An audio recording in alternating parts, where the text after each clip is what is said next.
Innal hamdalillah nahmaduhu wa nasta'inuhu wa nastaghfiruh wa na'udzu billahi min shururi anfusina wa min sayyiati a'malina. May yahdihillahu fala mudhillalah wa may yudlil fala hadiyalah. Asyhadu an la ilaha illallah wahdahu la syarikalah wa asyhadu anna Muhammadan abduhu wa rasuluh. Allahumma salli wa sallim wa barik ala Muhammadin wa ala alihi wa ashabi ajma'in. Subhanaka la ilma lana illa ma 'allamtana innaka antal alimul hakim. Allahumma aftah lana hikmataka wansur alaina rahmataka min khuzaini rahmatika ya arhamar rahimin. Qala Allah ta'ala fi kitabil karim. A'udzu billahi minasyaitonir rajim. Ya ayyuhalladzina amanu taqullaha haqqa tuqatih wa la tamutunna illa wa antum muslimun. Ya ayyuhan nasu taqu rabbakumul ladzi khalaqakum min nafsin wahidah wa khalaqa minha zawjaha wa batha minhuma rijalan katsiran wa nisaa'a wattaqullaha alladzi tasaaluna bihi wal arham innallaha kana 'alaikum raqiba.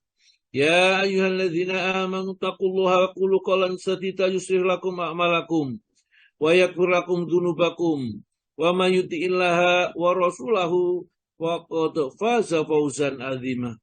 Amma ba'du fa innal asdaqal hadits kitabullah wa khairal hadi Muhammadin sallallahu alaihi wasallam wa syarrul umuri muhdatsatuha wa kullu muhdatsatin bid'ah wa kullu bid'atin dhalalah wa kullu dhalalatin finnar.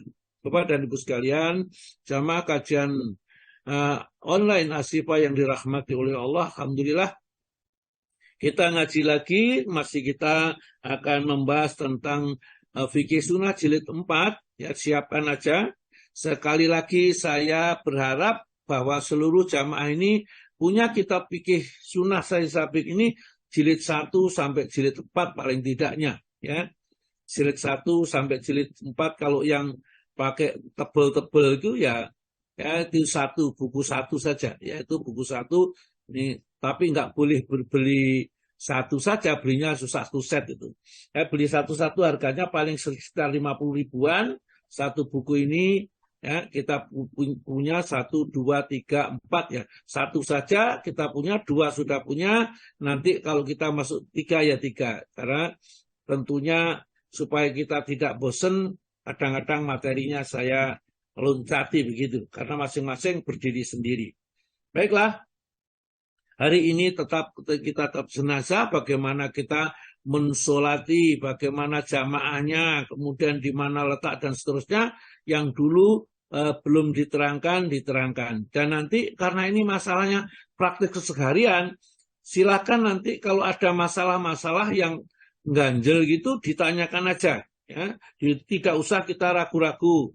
Nah, kemarin ada salah satu jamaah yang WA saya tanya, ya bagaimana nanti saya akan menyalakan jenazah orang tua saya, bapak saya meninggal dunia. Ya, itu saya kira yang ditanyakan bagaimana, ya saya terangkan menurut pemahaman saya tentang pertanyaan itu. Ya ternyata benar, dia menanyakan bagaimana apa saja yang doa apa yang dibaca itu, ya. Jadi secara singkat saya sampaikan. Tapi di sini saya sampaikan kepada Bapak dan Ibu semua, hendaknya kita punya bukunya, ya. Paling tidak buku itu guru kita setiap saat. Kalau kita lupa, kita bisa buka kembali. Buku adalah guru yang tidak pernah memukul katanya, ya, tidak pernah memarahi kita. Ya, yang paling sabar kita baca setiap saat, setia kita buat kapanpun kita tanya, maka siap-siap untuk menjawab kita. Maka jangan sampai dilepaskan. Kebutuhan kita dengan ilmu lebih banyak, lebih daripada kebutuhan dari kita makan dan minum. Ya, oleh karena itu ilmu harus, ya, diutamakan. Jangan sampai kita hidup ini kosong dengan ilmu. Baik, ya, kita langsung aja kita masuk kepada pembaca Al-Quran, yaitu Ibu siapa tadi? Bu Nunung, Ustaz. Bu Nunung Bu Nuraini. Nunung. Ya, saya itu sudah tua jadi gampang lupa, ya. Ya, Buat Ustaz. diingatkan, ya. Ya, untung ayat Al-Qur'annya tidak lupa ya. Iya, Tapi iya. betul lupa ya. Lupa Bu Nunung ya. Monggo silakan Bu Nunung dibaca surat Al-Munafikun, surat yang nomor 63 ayat yang ke 9, 10 dan 11. Monggo Bu. Ya Ustaz, matur nuwun.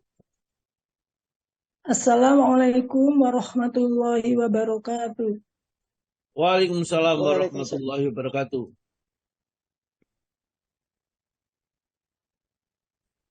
أعوذ بالله من الشيطان الرجيم. بسم الله الرحمن الرحيم.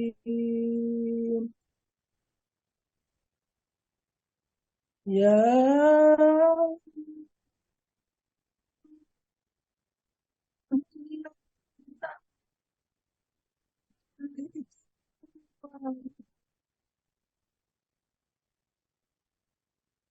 لا تلهكم.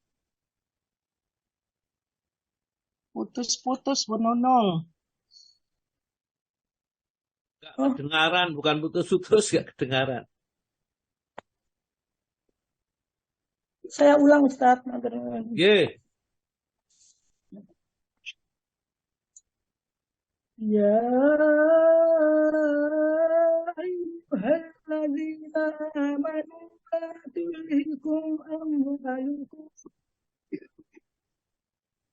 لا تلهكم أموالكم ولا أولادكم عن ذكر الله ومن يفعل ذلك فأولئك هم الخاسرون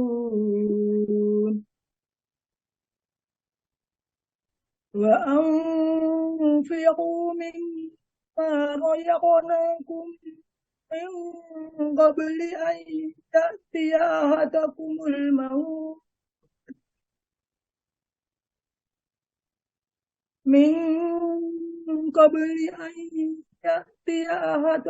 الموت فيقول رب لولا أخرتني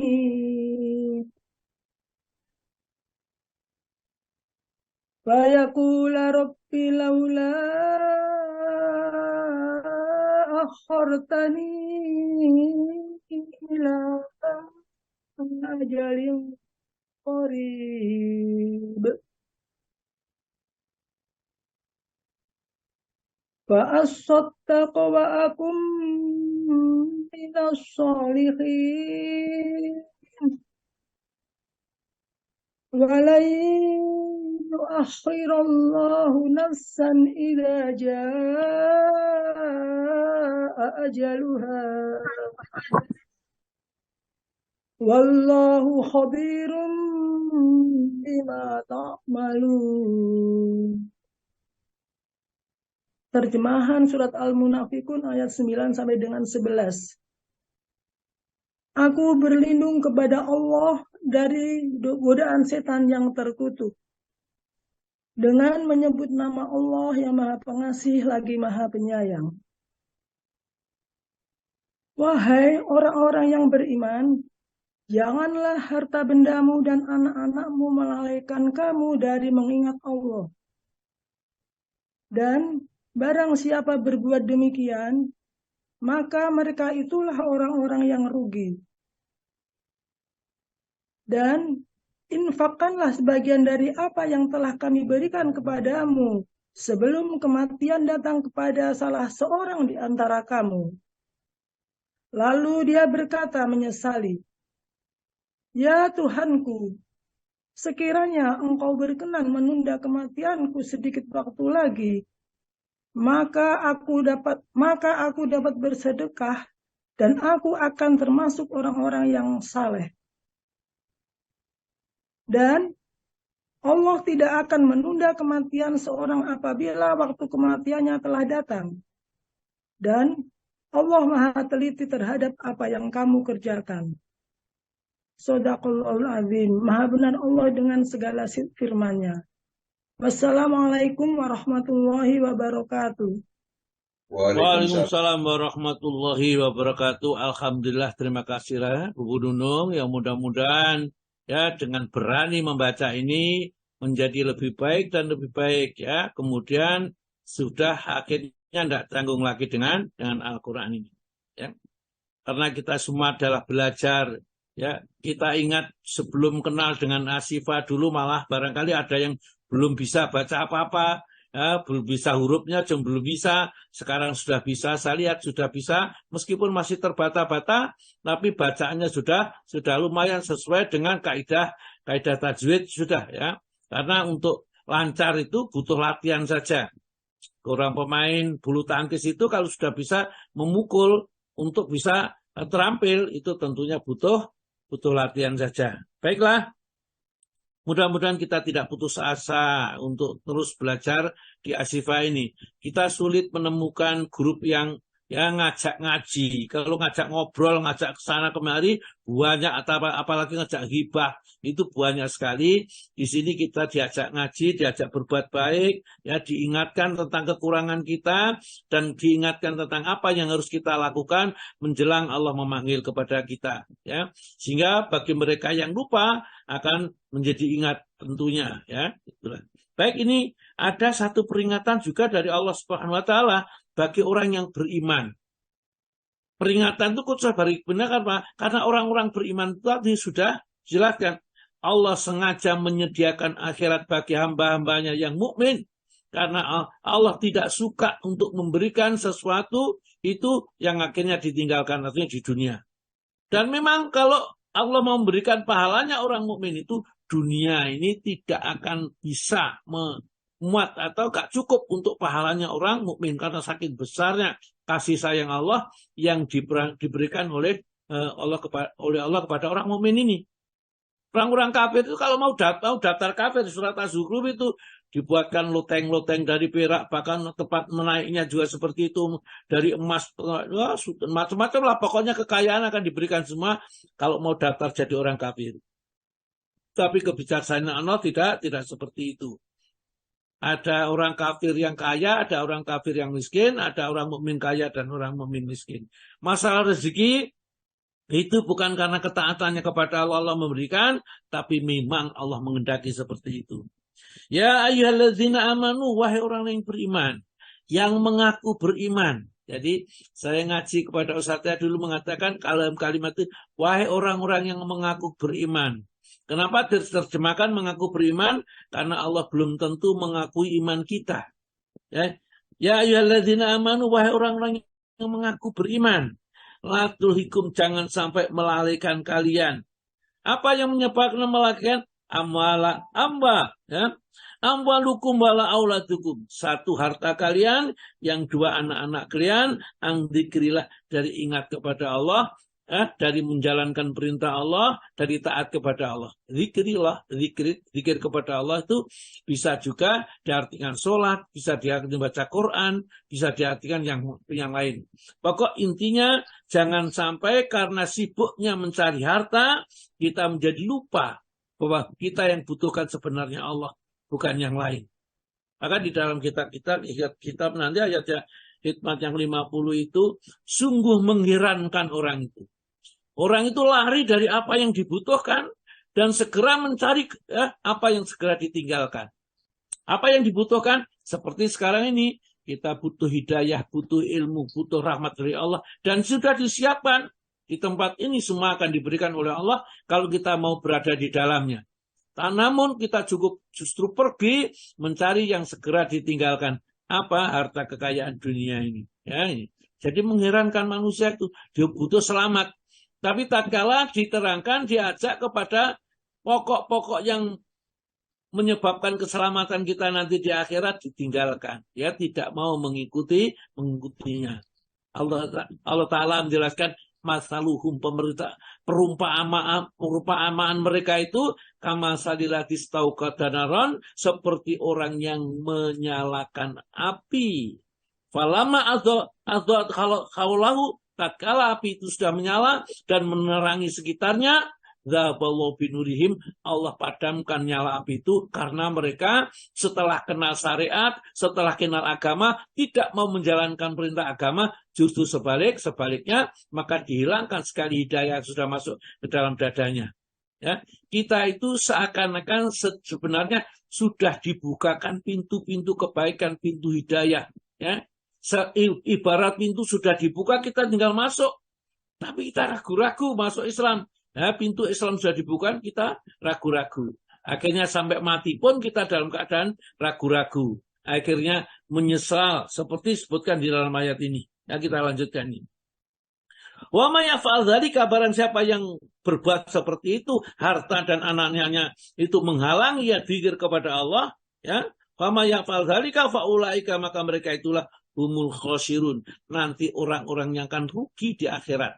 Kenapa? Harta dan anak yang dibanggakan, ya, itu tidak ada nilainya di sisi Allah Subhanahu wa Ta'ala kalau tidak disertai dengan ketakwaan kepada Allah Ta'ala atau Allah Subhanahu wa Ta'ala, ya.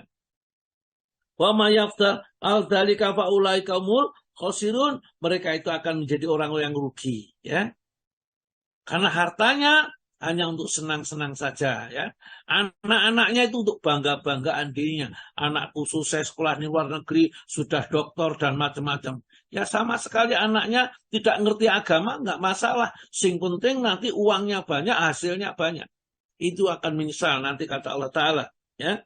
Jadi oleh karena itu, wa anfiku, kalau mempunyai harta kekayaan itu wa anfiku, dan belanjakanlah mimma razaqnakum, sebagian saja, tidak seluruhnya. Razaqnakum, rezeki yang telah aku anugerahkan kepada kalian. Jadi kalau kita mempunyai uang 100 juta, ya, itu yang kita disuruh menginfakkan atau mengeluarkan zakatnya hanya 2,5%, hanya 2,5 juta saja. Yang 97,5 juta itu masih milik kita. Itu keberatan, ya. Dia melihat banyak yang dikeluarkan, padahal yang paling banyak yang milik kita ini.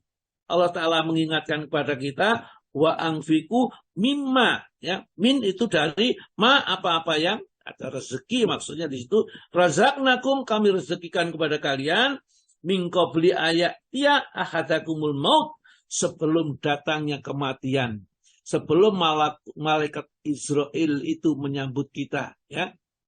Karena di dalam surat As-Sajdah ayat 8 ayat 11 itu, kul ya tawafakum malakul maut alladzi wukila bikum summa ila rabbikum turja'un.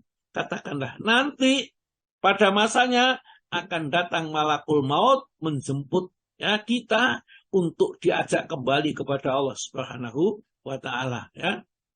Kemudian dikembalikan kepada Allah Ta'ala, dihadapkan kepada Allah tatkala apa yang kita kerjakan tatkala di dunia ini. Ya, kembali kepada ayat ini. Min qabli ayatiha ahadakumul maut, sebelum datangnya mati. Ya, itu manfaatkan harta itu untuk mendekatkan atau takarub kepada Allah. Kenapa? Karena penyesalannya orang yang sudah kedatangan malaikat, tanda-tanda kematian sudah datang. Orang itu kalau mau mati itu terasa, ya. Wa dhanna annahul firaq, ya, mereka yakin bahwa saat perpisahan dengan dunia itu sudah akan terjadi. Wal tafatis saqu bisaq ila rabbika yauma idinin masaq, itu di dalam surat Al-Qiyamah, ya. Mulai ayat 26 sampai ayat 37, perhatikan. Dan saat-saat detik-detik manusia akan dipanggil oleh Allah, rohnya akan dicabut, kayak gitu kondisinya. Wal tafatis saqu bisaq, betis kiri dan betis. Karena itu berhimpitan saking takutnya melihat malaikat yang ditugasi mencabut ruhnya itu sudah tidak ada alasan lagi untuk minta waktu, ya, tidak ada alasan minta waktu untuk tidak dicabut pada hari itu. Di sini dia mengatakan, kata Robbi, ya Robbu, fayakula, maka dia akan berkata, Robbi laula akhirlani, ya Allah, ya Robbu, ya. Kenapa tidak engkau tunda kematianku ila ajalin qarib, sebentar saja, jangan sekarang mati saya ini, ya. Nah, saya baru membeli mobil, baru memperbaiki rumah, ini di bank belum belum lunas hutangnya, ya, yang minta ya tunggu aja kalau lunas barangkali nanti gitu. Pokoknya sudah tidak ada. Laula akhartani ila jalin qarib, ya. Kemudian untuk apa harta yang dimiliki itu? Fa asaddaqa, saya akan bersedekah. Karena dulu tatkala sekarang ini malas bersedekah, meditnya luar biasa sekali. Tetapi nanti kalau mau mati baru tahu keutamaan orang sedekah. Bahkan api-api neraka itu akan dipadamkan dengan sedekah kita. Kita nanti masuk di padang mahsyar akan melewati, akan menempati suatu tempat yang dimana teriknya matahari membakar, ya, membakar penghuni mahsyar. Orang-orang yang bersedekah itulah yang akan dinaungi, ya, yang tidak akan terbakar oleh sengatan matahari itu. Sedekah. Fa'asadaqa, saya akan bersedekah. Wa aku minas walihin, dan saya nanti boleh duduk bersama-sama kelompoknya orang-orang yang soleh. Karena orang-orang soleh itu adalah orang yang senang bersedekah, bukan orang yang bakhil ternyata. Oleh karena itu kita pikir sedekah sendiri, ya. Kalau ingin tahu kualitas kita di hadapan Allah ini, ada berapa kita mampu bersedekah, ya.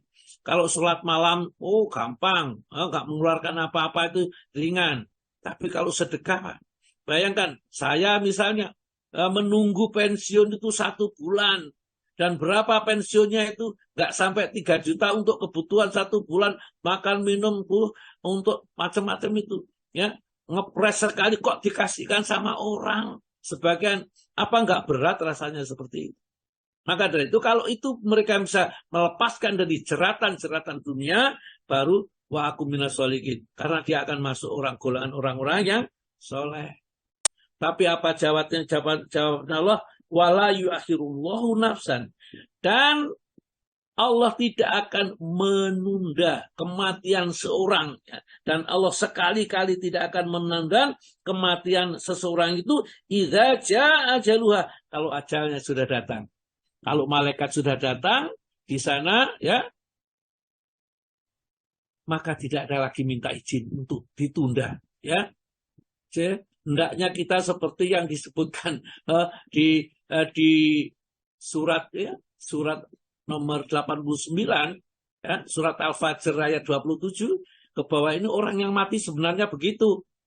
Ya ayatuhan nasul mutmainah, irji'i ila rabbiki radiyatan mardiyah fadkhuli fi ibadi wadkhuli jannati. Ya, mestinya begitu. Kita sudah persiapan sepenuhnya sehingga pada saat malaikat datang menjemput kita siap, ya. Karena Allah nanti akan memerintahkan fadkhuli jannati, masuklah kamu ke dalam surga ini. Jangan seperti orang yang ketakutan seperti ini. Wala yuakhirullah nafsan idza jaa ajaluha. Wallahu khabirum bima ta'malun, dan Allah Maha mengetahui sedalam-dalamnya, seteliti-telitinya semua perbuatan-perbuatan yang kita lakukan di dunia ini. Baiklah, mari kita lanjutkan dengan fikih sunnah Sayyid Sabiq. Barangkali saya tanya sampai materinya terakhir sampai mana, Pak? Orang yang luka dalam peperangan, Ustaz. Orang yang luka dalam peperangan. Ini belum. Belum. Yang sebelumnya itu menyembayangkan orang yang mati syahid. Kemudian di punya Pak Tom halaman berapa? Saya ini tahun lama saya 116, Pak. 115. 16. Ini dulu belinya masih 3.000 tahun 98. 115 sebentar. 115 itu isinya, ya, ucapan sholat bukan? Kalau kita lihat dari Pak Tomo sebentar. Pak Tomo mensolatkan jenazah lebih dari 1 sudah belum? Menyembahyangkan orang yang mati syahid sudah, Ustaz. Sebelumnya menyerahkan bayi yang keguguran. Yang 28. Ya. Habis itu menyebabkan orang yang mati syahid. Berikutnya ini. Orang yang luka dalam peperangan tetap hidup. Nanti lama-lama akan meninggal. Ya. Halaman 129, Ustaz. Oh, 129. Sebentar ya, Bu. Iya, 129. Judulnya menyolatkan orang yang mati syahid. Mati syahid. Menyolatkan bayi, ya, bayi yang berkurang sudah ya? Belum? Sudah. Sudah ya. Monggo kalau gitu punyaan saya halaman 113 ya. Monggo Pak Tomo dibaca dulu. Diulangi lagi Ustaz ya. Apa? Menyembahkan orang yang mati syahid sudah sebetulnya. Katanya sudah Bu. Iya sudah itu Ustaz. Sekarang berikutnya orang yang luka dalam peperangan tetapi tetap hidup. Lama-lama kan ya, halaman 116. Betul. Sama berarti. Iya, Saya 132 Ustaz, punya saya ya. 132. Kalian cetakan baru Bu. Sama Bu Dwi. Saya ini yang baru ya, 132 yang baru. Ya, baru ini saya sudah membelikan teman-teman itu dan tinggal mendistribusikan. Ya, betul 132. Saya punya dua-duanya soalnya. Oke. Monggo Pak Tomo. Ya Ustaz. Orang yang luka dalam peperangan dan tetap hidup. Seseorang yang mendapat luka dalam peperangan dan beberapa waktu lamanya tetap hidup dan kemudian meninggal, maka hendaklah ia dimandikan dan disolatkan, walau ia masih tetap dianggap sebagai orang yang mati syahid. Nah, tadi mati syahid sudah dijelaskan di depan bahwa mati syahid itu tidak usah dimandikan, tidak usah disolati. Namun masalah solat itu akan terjadi perselisihan karena Rasulullah juga mensolati, termasuk pamannya Hamzah itu disolati berkali-kali. Karena di saat perang Uhud itu para sahabat itu meninggal dunia itu 70 orang. Ya, kemudian disolati per 9 orang disolati Nabi, kemudian di antara itu pamannya Hamzah selalu diikutkan dalam setiap sholat jenazah. Yang artinya bahwa sholat jenazah itu boleh dikerjakan lebih dari satu kali. Ya. Hanya saja karena banyaknya orang ini kalau susah mensolati maka tidak usah disolatkan untuk mati syahid. Kadang orang yang luka-luka sempat hidup, ya, itu mati syahid juga, hanya saja dia dimandikan dan disolati seperti yang lain. Terus Pak. Nabi SAW memandikan dan menyembayangkan Sa'ad bin Mu'adz yang meninggal akibat kena anak panah yang memutus urat tangannya.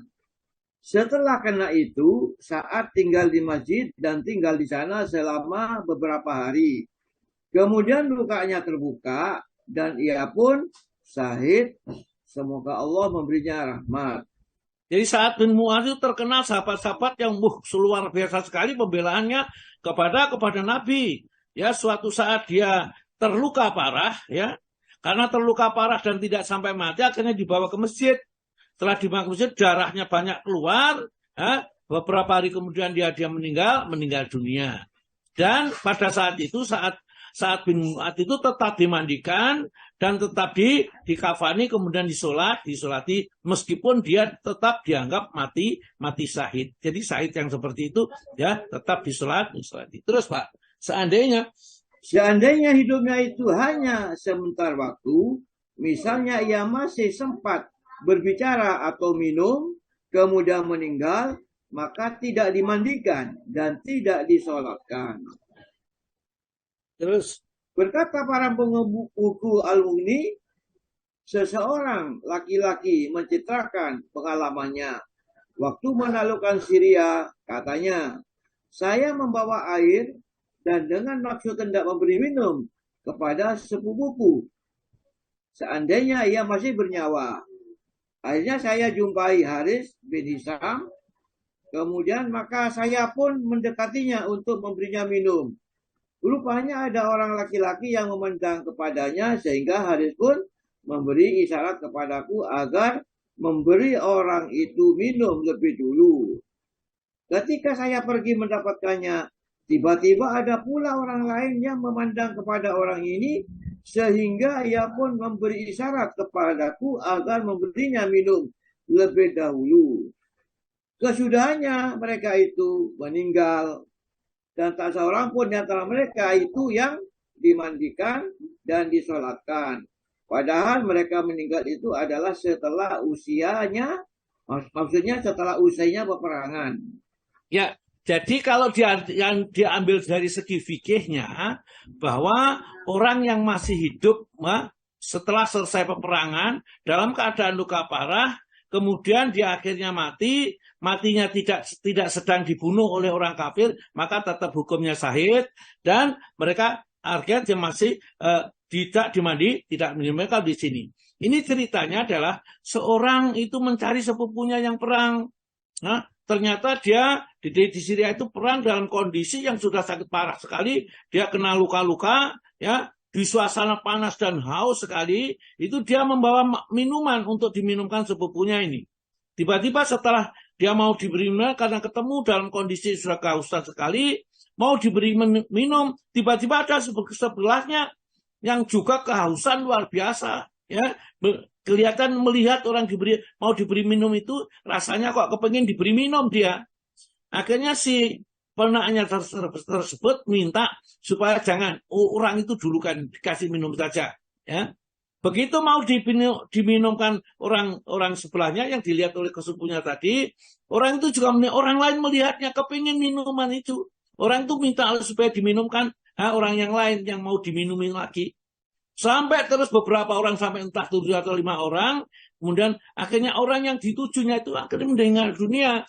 Kembali lagi kepada yang mau diminumi. Ya, mati juga, kembali mati. Sampai ke sepupunya, mati semuanya. Nah, itulah orang yang dalam kondisi seperti itu saja pada saat itu masih mengutamakan orang lain. Ya, di samping dirinya, padahal dirinya sangat butuh minuman, ternyata orang lain itu yang suruh mengutamakan biar diajak minum. Ya, saya gampang nanti, ya. Nah, itu. Kemudian setelah itu juga begitu mengutamakan. Jadi kalau kita ambil kesimpulan daripada kisah, ya, di dalam kitab Fikih Sunnah ini, kalau dari segi fikihnya bahwa orang yang sempat kena luka kemudian mati setelah peperangan tetap dimandikan, ya. Kalau ini tidak dimandikan juga boleh. Jadi memandikan dan tidak dimandikan kalau sudah terjadi peperangan itu adalah diberi kebebasan. Demikian juga disolatkan. Itulah sebabnya kalau ditinjau dari segi perasaannya, ya, ternyata masing-masing sahabat itu lebih mengutamakan orang lain daripada dirinya sendiri. Dia sendiri sudah kehausan mau mati, ya, masih memperhatikan orang lain yang kehausan seperti dirinya, ya. Jadi dia mau berkorban untuk orang lain. Luar biasa masih kondisinya para sahabat itu semuanya. Maka Pak, terusnya sholat terhadap orang yang tewas di dalam perjalanan menjalani hukuman. Sholat terhadap orang yang tewas dalam menjalani hukuman.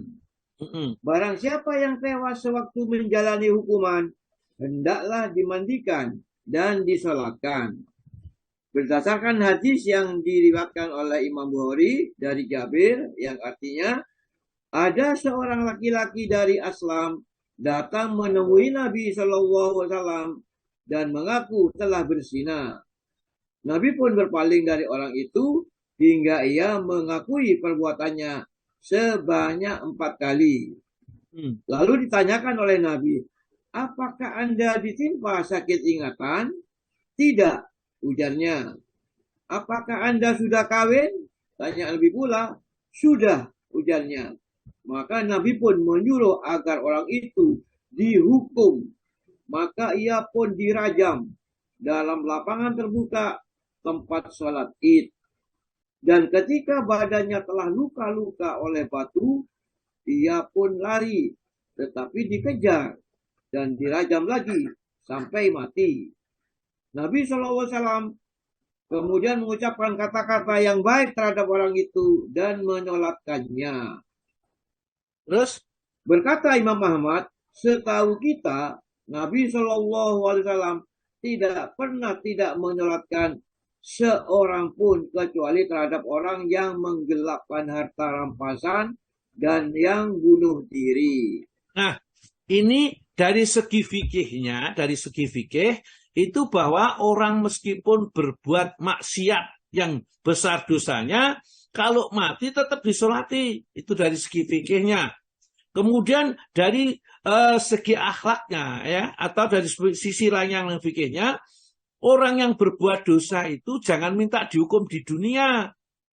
Mohonlah ampun kepada Allah supaya Allah mengampuni, karena hukuman di dunia tidak akan kuat kita terima. Ya, maksudnya orang itu supaya dihukum di dunia, nanti di akhirat tidak dihukum gitu loh. Ya, maka dari itu tak kala orang itu datang kepada Nabi, ya Rasulullah, saya sudah berbuat zina. Rasulullah pura-pura tidak dengar. Dia tahu dia membuang muka ke arah kanan, kemudian datangi arah kanan, kemudian membuat muka ke arah kiri, dan seterusnya. Kemudian sampai berkali-kali dia itu kok minta dihukum sama Nabi dengan hukum Allah. Ya, sampai dikatakan, apakah kamu ditimpa penyakit ingatan? Apakah Anda ditimpa sakit ingatan? Gendeng aku niku kok jaluk hukuman di dunia, gampangannya gitu lah. Karena berat sekali. Dia mengatakan tidak. Ya, saya itu akalnya cukup sehat. Maka Nabi kita, apakah kamu sudah menikah? Kalau begitu itu. Kalau memang sudah dihukum, karena hukuman zina itu ada dua, hukuman bujang dan nikah, maka ditanyakan apakah Anda sudah nikah? Dia mengatakan sudah nikah, maka dia dihukum rajam, yaitu dibuatkan lubang di tempat tanah lapang yang disajikan orang banyak, kemudian dibenam sampai di dadanya atau lehernya begitu, kemudian dilempari batu sebesar telur itu sampai hampir mati. Dia tidak kuat, tidak merasa tidak kuat, akhirnya lari, rontak, ya, lari, kemudian dipegang lagi, kemudian dirajam sampai akhirnya mati. Setelah mati dimandikan dan disolati. Nabi pun mensolati. Jadi tidak pernah juga mencela, mencaci orang yang sudah bertobat seperti itu. Dari situ bisa diambil kesimpulan, kalau kita berbuat maksiat jangan minta dihukum di dunia. Tidak kuat kita, seperti itu tadi dirajam kayak begitu. Biarlah, kata Nabi kita, mintalah ampun kepada Allah, mohonlah ampun, Allah Maha Pengampun. Ya, nanti diampuni sama Allah kalau sungguh-sungguh bertobat, maksudnya gitu. Maka Nabi pura-pura tidak tahu itu bukan karena tidak dengar, bukan tidak dengar, dia mendengar. Tapi beratnya hukuman ini nggak sampai hati sebenarnya Nabi. Ya, melihat nanti kalau dijatuhi hukuman dari hukum Allah. Ya, itulah kalau terjadi, hendaklah kita bertobat mohon ampun kepada Allah, karena Allah Maha Pengampun. Kita segera, ya Allah, ampunilah dosa saya. Saya sudah berbuat dosa, ya Allah, kepadamu, ya Allah, telah melakukan zina, ya. Nah, misalnya gitu, sendirian, tidak usah pakai mic gitu, tidak usah. Ya, ini sudah diampuni sama Allah Taala. Allah itu Maha Pengampun sekali. Jangan minta dihukum di dunia. Itu maka Nabi pura-pura tidak dengar supaya mereka itu bertobat, maksudnya gitu. Tapi ternyata sampai dikatakan, apakah kamu sudah gila? Enggak. Oh, enggak gila saya, ya. Akhirnya dirajam sampai mati. Hanya saja hukumnya tetap juga disolati karena dia mati dalam membawa kalimat la ilaha illallah. Setiap manusia yang mati dalam kondisi berla ilaha illallah tetap disolati dan dimakamkan di pemakaman Islam. Sholat terhadap orang-orang mengapa? Sholat terhadap orang yang menggelapkan harta rampasan, yang bunuh diri, dan orang-orang yang durhaka atau lainnya. Jumhur ulama berpendapat bahwa orang yang menggelapkan harta rampasan, yang bunuh diri, dan orang-orang durhaka lainnya hendaklah disolatkan. Ya, jadi meskipun Rasulullah tidak mensolatkan, ya, orang-orang ini tapi memerintahkan para sahabat untuk menyolatkan. Jadi orang mati gantung diri atau orang berzina mati dan lain-lainnya, atau ya pokoknya orang berbuat maksiat apapun, kalau dia mati dalam keadaan kondisi Islam maka tetap disolatkan. Berkata Imam Nawawi, monggo Pak. Berkata Imam Nawawi, menurut Al-Qadhi, madhab umumnya ulama ialah disolatkan setiap muslim. Orang yang menjalani hukuman, yang dirajam, yang bunuh diri, dan anak zina. Dan apa yang diriwayatkan bahwa Nabi SAW tidak melakukan sholat terhadap orang yang menggelapkan harta rampasan dan orang yang bunuh diri, maksudnya sebagai peringatan dan ancaman terhadap perbuatan ini. Sebagai juga ia enggan melakukannya terhadap orang yang mati dalam berhutang dan menyuruh para sahabat untuk menyolatkannya. Jadi Nabi tidak mau mensolati itu sebagai pelajaran supaya mereka itu jangan menggelapkan, jangan korupsi, ya. Padahal para sahabat yang tidak disolati Nabi, ya, di bawah kebenaran Nabi tidak mau menyolati, menggelapkan apa? Hanya tas kulit saja yang harganya 2 dirham gitu loh, ya. Itu disimpan, belum dibagi sebagai harta ghanimah, itu disimpannya. Sehingga dia mati, akhirnya Nabi nggak mau mensolati, tapi para sahabat yang lain disuruh mensolati. Itu menunjukkan bahwa perbuatan itu buruk, ya. Sehingga Nabi tidak menyolati itu bukan berarti orang itu menjadi pasti penghuni neraka, bukan. Ya, mungkin dia masuk neraka karena dia sudah berbuat dosa, gak jujur. Bagaimana sekarang kalau kita bandingkan di negeri kita orang yang korupsi berjuta-juta atau bahkan bermiliar-miliar gitu.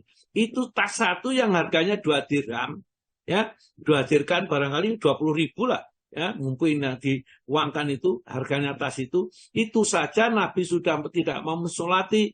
Dan orang yang seperti itu nanti tentunya akan masuk neraka dulu kecuali mendapat syafaat dari Nabi, ya. Ini maka harus hati-hati dengan mencuri, menipu, ya, kemudian korupsi. Itu semua akan menuju kepada kebinasaan besok di akhirat kalau kita tidak tobat sebelumnya. Terus Pak. Berkata Ibnu Hazmin, hendaklah disolatkan setiap orang yang beragama Islam, baik ia seorang yang budiman atau durjana, tewas waktu menjalani hukuman, waktu merampok atau mendurhaka. Yang menyolatkan mereka itu ialah imam dan lainnya. Terus demikian juga hanya orang yang berbuat bid'ah selama tidak jatuh kepada kufur, dan orang yang bunuh diri atau membunuh orang lain walau ia merupakan orang yang paling jelek di muka bumi. Ini jika meninggalnya itu dalam keislaman, berpedoman kepada umumnya. Sabda Nabi SAW yang lalu, sholatkanlah sahabatmu. Ya, sholatkanlah sahabatmu, maka hukumnya tetap untuk orang yang membaca syahadat meninggal dunia meskipun barangkali nggak sholat. Padahal kalau kita membaca buku jilid 1, orang yang meninggalkan sholat baik sengaja maupun tidak sengaja jatuhlah pada kekafiran. Hanya kualitas kafir yang sengaja atau menolak sholat dan orang yang tidak mengerjakan karena malas, itu kualitas kekafirannya berbeda. Yang satu khawatirnya tingkatnya kepada fasik, ya, fasik itu orang yang durhaka saja kepada Allah tapi tidak sampai kepada kafir yang mengingkari. Ya, dia kalau mati masih disolati, masih dimakamkan, dinamakan Islam. Tapi kalau sudah menolak Islam itu, ya seperti bid'ah, kalau bid'ahnya sudah menuju kepada kesirikan yang mutlak syirik, maka mereka itu ya sudah dianggap kafir, ya tidak disolati. Tapi kalau pelaku bid'ah umpamanya, apalagi bid'ah syariah itu, ya, orang ada yang mengatakan ini bid'ah, yang mengatakan tidak bid'ah, apalagi kalau itu diperselisihkan masalahnya, maka tetap disolati. Maka terus Pak. Sedang setiap muslim itu merupakan sahabat bagi kita. Berfirman Allah Ta'ala yang artinya, sesungguhnya orang-orang mukmin itu bersaudara. Dan firman-Nya pula yang artinya orang-orang mukmin baik laki-laki maupun wanita, sebagian mereka menjadi pembela bagi yang lainnya. Terus, maka orang yang melarang menyolatkan seorang muslim berarti ia telah mengeluarkan ucapan yang berat sekali tanggung jawabnya. Apalagi orang yang fasik itu lebih memerlukan doa saudara-saudaranya sesama muslim, ya, sesama mukmin, dan pada orang yang budiman yang dirahmati oleh Allah. Diterima riwayat yang sah bahwa seorang laki-laki meninggal di Khaybar. Maka bersabdalah Rasulullah SAW, sholatkanlah sahabatmu ini. Ia bersalah melakukan penggelapan waktu perang Sabil. Dan ketika diperiksa barang-barangnya, yang dijumpai ialah sebuah tas kulit yang harganya tidak sampai 2 dirham. Iya, ya, begitu. Nah, diterangkan bahwa bahayanya orang yang korupsi itu diterima pula. Diterima pula riwayat yang sah dari Atta menyolatkan anak zina. Begitupun ibunya yang melakukan perzinaan itu. Sepasang orang yang dikutuk, orang yang dihukum pancung, dihukum rajam, dan orang yang lari dari medan pertempuran, lalu dibunuh. Maka kata Atta, saya tidak akan meninggalkan sholat terhadap orang yang membaca la ilaha illallah. Iya, betul. Terus Pak, Firman Allah Ta'ala yang artinya setelah nyata bagi mereka bahwa orang-orang itu adalah penduduk neraka.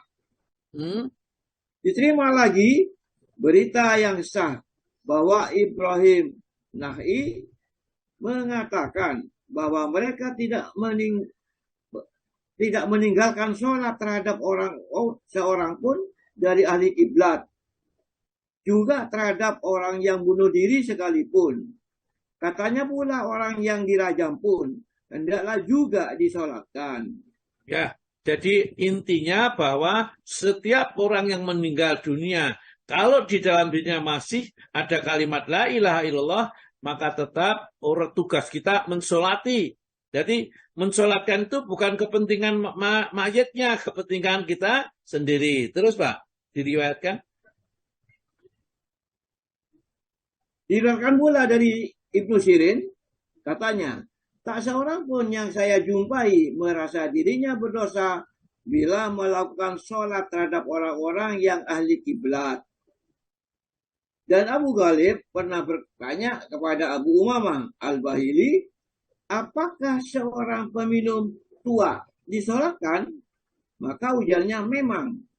Mungkin suatu ketika ia sedang berbaring di kasur, ia mengucapkan la ilaha illallah sehingga diampuni oleh Allah. Jadi juga Hasan, ya? Terus. Tinggal sedikit. Juga Hasan berkata, hendaklah disolatkan orang yang mengucapkan la ilaha illallah dan ia sembahyang menghadap kiblat, hal itu merupakan syafaat baginya. Iya. Jadi kita nanti di akhir hidup kita itu tidak ada yang tahu bagaimana kita. Maka dari itu hati-hati, jangan sampai syahadat kita itu batal di tengah jalan. Sehingga kita tidak mendapat syafaat. Karena syafaat Nabi itu hanya untuk orang-orang yang mengucapkan la ilaha illallah betul-betul ikhlas dari murni dari hatinya. Dosa apapun kalau itu diucapkan murni dan tidak syirik kepada Allah, maka hak syafaat dari Nabi dia dapat. Dan kalau Nabi sudah mensyafaati karena sudah diizinkan oleh Allah, maka itu adalah rahmat yang diberikan oleh Allah kepada orang itu. Maka kita jangan sampai kita batal syahadat kita. Jadi dalam satu hadis suci yang diriwayatkan oleh Imam Tirmidzi, seandainya hambaku datang kepadaku besok di hari kiamat dengan membawa dosa sepenuh bumi, sedangkan dia ketemu aku dengan tidak syirik sedikit pun, maka akan aku ampuni dengan pengampunan sepenuh bumi itu pula. Itulah keuntungannya orang yang senantiasa berpegang kepada la ilaha illallah sampai mati. Maka selalu diingatkan saya, ya, misalnya pembukaan itu, ya ayyuhalladzina amanu taqullaha haqqa tuqatih wa la tamutunna illa wa antum muslimun. Jangan sekali-kali kalau mati kecuali mati dalam keadaan muslim, ya, berla ilaha illallah. Baik, saya kira cukup sampai di sementara. Kita lanjutkan pada pertemuan kali lain sampai sholat terhadap orang kafir. Ya Pak, ya.